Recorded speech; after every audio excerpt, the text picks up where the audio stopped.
3 ফেব্রুয়ারি বিকাল ঠিক 3টা দক্ষিণের কুসং এয়ারবেসে হঠাৎ করে পরিস্থিতি বদলে যায়।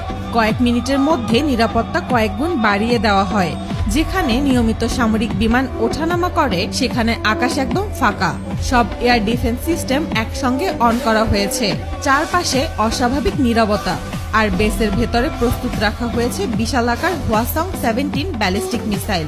স্বাভাবিকভাবেই প্রশ্ন ওঠে, হঠাৎ এত কড়া সতর্কতা কেন? অদ্ভুত বিষয় হলো, এর ঠিক 2 ঘন্টা আগেও সবকিছু স্বাভাবিক ছিল।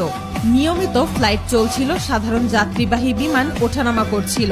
সমস্যা ধরা পড়ে প্রধান রাডার কন্ট্রোল রুমে।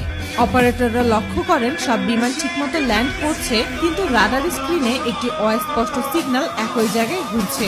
সিগন্যালটি পরিষ্কার নয়, কারণ সেখানে মোতায়েন করা সাধারণ রাডার খুব উন্নত ছিল না। তবুও বিষয়টি সন্দেহজনক মনে হওয়ায় কর্মকর্তারা পর্যবেক্ষণ চালিয়ে যান। কিছুক্ষণ পর সিদ্ধান্ত নেওয়া হয় উন্নত রাডার সিস্টেম চালু করার। নতুন রাডার অন করার পর চিত্র পরিষ্কার হয়। মাটি থেকে প্রায় 16 কিলোমিটার উচ্চতায় একটি অজানা উড়ন্ত প্ল্যাটফর্ম ঘোরাফেরা করছে। এটি খুব দ্রুত গতির নয়, আবার একেবারে স্থির নয়। তবে এমন উচ্চতায় দীর্ঘ সময় থাকা সাধারণ বিমানের পক্ষে সম্ভব নয়। তাই সঙ্গে সঙ্গে একটি যুদ্ধবিমান পাঠানো হয়। বেস থেকে উড়ে যায় একটি MiG-29 যুদ্ধবিমান। বিমানটা রাশিয়ার তৈরি। এই যুদ্ধ বিমানটা ডগ ফাইটের জন্য পরিচিত এবং ঘন্টায় প্রায় 24 কিলোমিটার গতিতে উঠতে পারে। পাইলট দ্রুত সেই সিগন্যালের দিকে এগোতে থাকেন। কিন্তু সমস্যা হলো, অজানা প্ল্যাটফর্মটি এমন উচ্চতায় ছিল যেখানে সাধারণ ফাইটার জেটের পক্ষে যাওয়া সম্ভব হচ্ছিল না।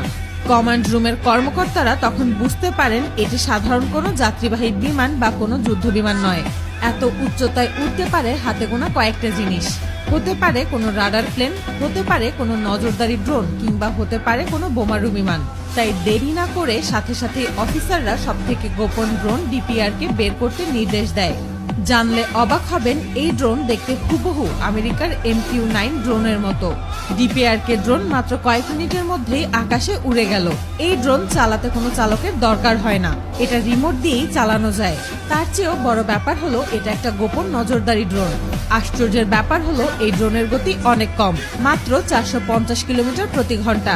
কিন্তু অবাক করা ব্যাপার হলো, এটি শত্রুপক্ষের যে কোনো radar signal, communication, satellite signal সবকিছু ডিকোড করতে পারে। আর এটাকে পাঠানোর প্রধান কারণ হলো, এই ড্রোন মাটি থেকে 26 কিলোমিটার উপরে উঠতে সক্ষম। ড্রোনটি কাছাকাছি পৌঁছানোর আগেই তার সেন্সর বুঝতে পারে সেখানে কোনো নজরদারি ড্রোন রয়েছে। কয়েক কিলোমিটার দূর থেকেই একটি